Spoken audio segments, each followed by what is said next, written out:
तो कहने लगा कि हमारी बहन के लिए भगवान श्री कृष्ण बहुत सुंदर रहेंगे। भीष्मक बोले बेटा यही इच्छा हमारी है। और ये नारद ने भी बताया था कि रुक्मिणी की शादी भगवान श्री कृष्ण के साथ होगी। फिर क्या है, द्वारकाधीश के लिए एक पत्र लिख दो शादी का। बड़ा बेटा बैठा हुआ था रुकुम। रुकुम कहने लगा पिताजी अरे उस कन्हैया का नाम मत लेना, वो कन्हैया मेरी बहन के साथ शादी कर सकता है, ये असंभव है, ऐसा नहीं हो सकता। तो भीष्मक कहने लगे बेटा तुम बताओ तुम्हारी क्या इच्छा है, तुम अपनी बहन की शादी कहां करना चाहते हो। तो रुकुम बोला सुनो पिताजी मेरी नजर में एक लड़का है, मेरी बहन के लिए बहुत सुंदर रहेगा। कौन है, कहां का रहने वाला है, कैसे खानदान का है। तो बोला अरे सोनूंगा बुला के बहन रे के रुकुम तो भाई समझावे, सबुला जन्मी शिशुपाल रे के नजर हमारी आवे।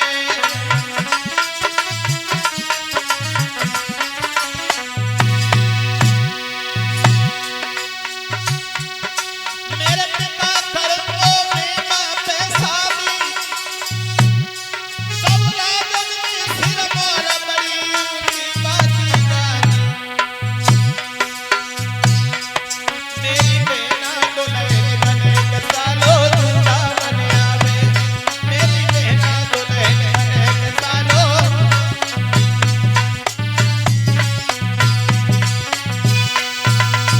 चंदेरी नरेश सवाल जो दम घोष का पुत्र है, रिश्ता में मेरा साला है।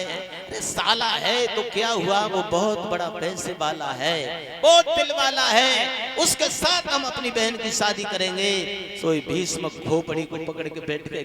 रोको तेरी बुद्धि खराब है, तू अपनी बहन की शादी और शिशुपाल के साथ कर देगा। रुकुम कहने लगा पिताजी नाराज होने की कोशिश ना करें, अरे उसने अपनी बहन हमें दे दी और हम अपनी बहन उसे दे देंगे तो कौन सा पहाड़ टूट पड़ेगा। सो भीष्म खोपड़ी को पकड़ के बैठ गए। रुकुम इस तरह की बात करके मेरे कलेजे को मत जलाओ। हमारे घर में 2-4 बेटी नहीं है, एक बेटी है, हमने कितनी तपस्या की है तब इस बेटी को पाया है।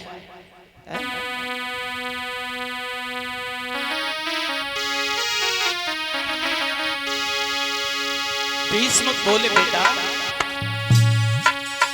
ये तुम्हें शोभा नहीं लगा। और ये जो दरबार में बातें हो रही हैं, रुक्मिणी बैठी बैठी एक कोना में सुन रही है।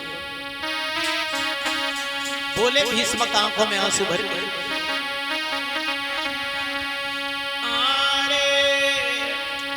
एक रोकी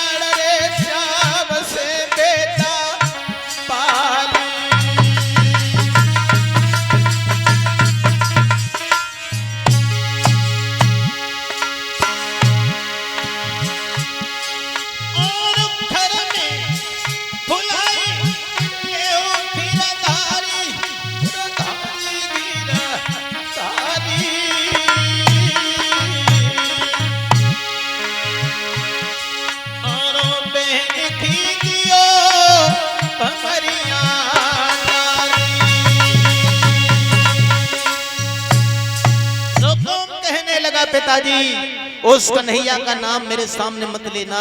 वो कन्हैया मेरी बहन के साथ शादी कर सकता है, उसे मैं अपना बहनोई बना सकता हूँ, ये कदाप नहीं हो सकता। और याद रखना पिताजी वो कन्हैया इस आंगन में अगर दूल्हा बन के आया, कितनी माताओं की गोदियां सूनी हो जाएंगी, कितने बच्चे अनाथ हो जाएंगे, खून की नदियां बहा दूंगा मैं। अगर वो कन्हैया इस आंगन में आया तो बोला हुक्म पिताजी,